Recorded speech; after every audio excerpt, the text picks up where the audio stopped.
السلام عليكم اصحابي واحبابي. النهارده هاخدكم ونغوص في عالم غريب وعجيب، عالم المخابرات والجاسوسيه. النهارده هحكي لكم قصه جاسوس مغامر قدرت المخابرات الامريكيه تجنده وتزرعه في قلب مكتب بوتين، وينقل له كل تفاصيل الجيش الروسي، كمان اساليب المخابرات. قصه شيقه وممتعه. جاسوس بيعتبروه ان هو عاد الحرب البارده بين امريكا وروسيا مره تانية، وبيسموه جاسوس الجيل الجديد. قبل ما نشوف القصة والمغامرة، في سؤال كتير دايما بيسألوه لي ناس كتيرة: ليه جهاز المخابرات بصفة عامة بيحاول يرجع الجاسوس بعد ما بتنتهي مهمته؟ ما هو جاسوس، ما يسيبوه والموضوع يخلص. الموضوع مش كده. عالم الجاسوسية والمخابرات عالم تراكمي، أي غلطة فيه تحدث لا يمكن أن تتكرر بالمرة. جهاز المخابرات بيسعى ان هو يرجع الجاسوس رغم خطورة الموقف، ورغم ان هو بيبقى مزروع في بلد العدو لأسباب كتيرة. أول حاجة إن الجاسوس لما يرجع ويقعد مع ضابط المخابرات أو اللجنة المختصة بيه بيتكلم ويحكي عن تفاصيل صغيرة جدا جدا جدا، مش بيقدر إن هو يكتبها في التقارير، لأن أغلبية المعلومات في التقارير بتتكتب عن طريق التقارير.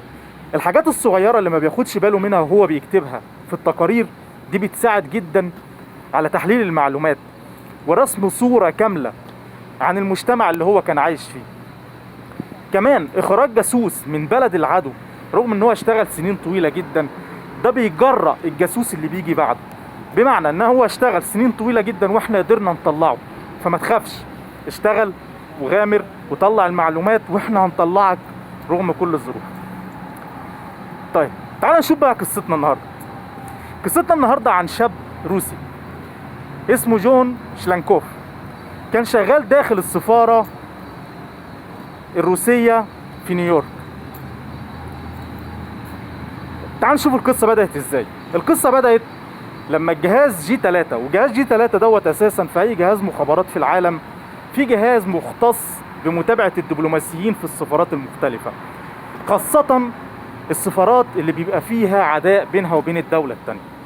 قسم G3 دوت اكتشف ان في شاب شغال في السفارة الروسية دايما بيقطع اشارات المرور.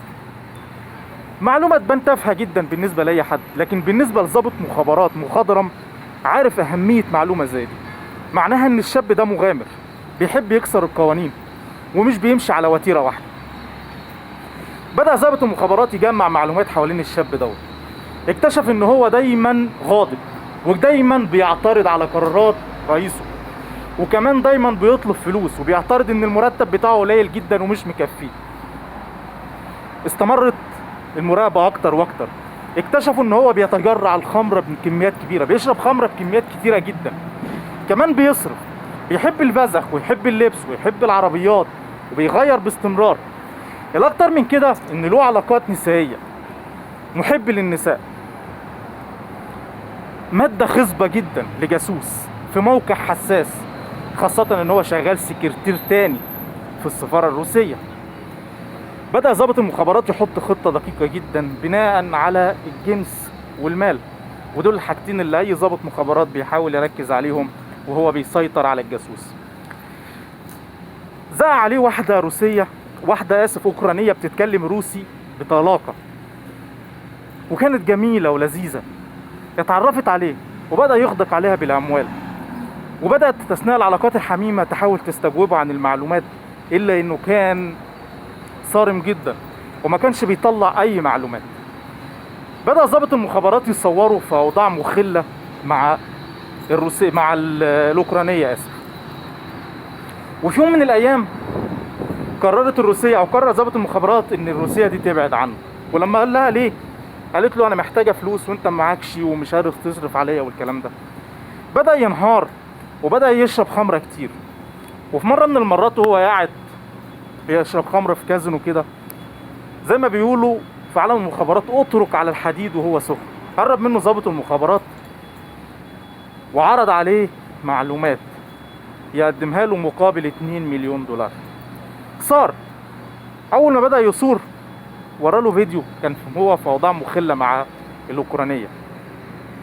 قال له اقعد اهدى، انا كده كده مش عاوز اذيك، بالعكس انا عاوز اغير لك حياتك. بدأ يستجيب معاه وبدأ يديله معلومات عن السفارة الروسية وعن القنصل الروسي والسفير الروسي، وكانت معلومات في غاية الأهمية مقابل الفلوس. بدأ يرجع لحياة العز والفشخرة والعربيات، ورجعت له الأوكرانية من جديد.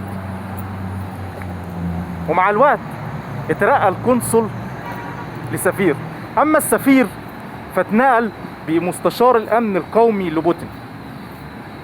ولأنه كانت علاقته حلوة جدا بجون، جابوا مستشار ليه، وبدأ جون ياخد كل المعلومات الخاصة بالأمن القومي الروسي وينقلها للأمريكان باستفاضة شديدة جدا لمدة بلغت أكتر من 16 سنة وهو شغال معاهم. وفي عام 2016 نشط جهاز المخابرات الروسي. في أوقات أجهزة المخابرات بصفة عامة بتنشط. لما الأجهزة دي بتنشط بيبقى مكتوب أو بياخد أمر الجاسوس أو ضابط المخابرات المزروع في البلد إن هو يهدى، يبقى خلية نايمة زي ما بيقولوا. طلبوا منه إن هو يهدى وما يعملش أي حاجة، إلا إنه كان مغامر جدا جدا جدا وبدأ استمر في نقل المعلومات. حبوا إن هم ينقلوه ويرجعوه تاني للسفارة أو يخلوه يختفي ويرجع لأمريكا، إلا إنه رفض لأسباب شخصية محدش عارفها لحد دلوقتي. لما وصل ترامب للحكم تدخلت روسيا علشان تنجح ترامب في الحكم، وكان هو نقطة الوصل في نقل المعلومات بين الروس وبين الأمريكان والعكس. بعد ما نجح ترامب نشط جهاز المخابرات الروسي مرة تانية، وبغباء ترامب قدر يكشف الشخص دوت في أثناء جلسة وبيتكلم.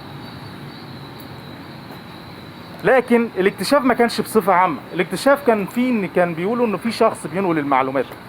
فبدأ جهاز المخابرات ينشط بصفة عامة وبيحاول يعرف مين الشخص ده. في الوقت ده قرر المخابرات الأمريكية إن هي تطلع جون من قلب روسيا، وقالوا له الموضوع ما فيهوش أسباب شخصية، أنت خلاص انكشفت ولازم تطلع بأي سبب من الأسباب. خد أجازة هو ومراته وولاده الاثنين وراح جمهورية الجبل الأسود، وهناك اختفى تماما. بعد 3 أيام بدأت المخابرات الروسية تكتشف اختفائه. اختفاء دبلوماسي دي مصيبة سودة في عالم المخابرات، لأن الدبلوماسي بيبقى عنده معلومات حساسة جدا. وبدأت الأزمة تكبر داخل جهاز المخابرات الروسي، وبدأ يحاولوا يجمعوا معلومات عنه بكل الأشكال، لكنه اختفى تماما. وفي الآخر اكتشفوا إن هو كان نقطة الوصل في نقل المعلومات بين روسيا وأمريكا في فترة الانتخابات الأمريكية. أما بالنسبة لأمريكا فقالت إن الشخص ده مش موجود عندنا ورفضت أي علاقة بيه. ليه؟ لأنهم كانوا خايفين إن هم يقتلوه أو الروس يقتلوه عن طريق غاز الأعصاب، وده حصل بالنسبة لعدد كتير من الجواسيس. هحكي لكم قصصهم بعد كده. بعدها ب2 انتشرت الأخبار إن في شخص عايش هو ومراته وولاده الاثنين في فيلا معينة على البحر، والشخص ده روسي. وقدروا الناس كتيرة تكتشف إن هو جون. ولما راحت الصحافة لهناك ما لقوش حد، بس كل الجيران أكدوا إن هنا كان في عيلة روسية عايشة. ودي كانت قصة جون اللي قدر يختفي لحد دلوقتي، وما زالت المخابرات الروسية زي ما تقولوا كده قلبين الدنيا عليه. إلى اللقاء أصدقائي وأصحابي في حلقات جديدة، وإن شاء الله تكون الحلقة دي عجبتكم. ما تنسوش تعملوا لايك وانتظرونا في حلقات كتيرة في عالم غريب وعجيب، عالم المخابرات. يا ريت تشتركوا. السلام عليكم.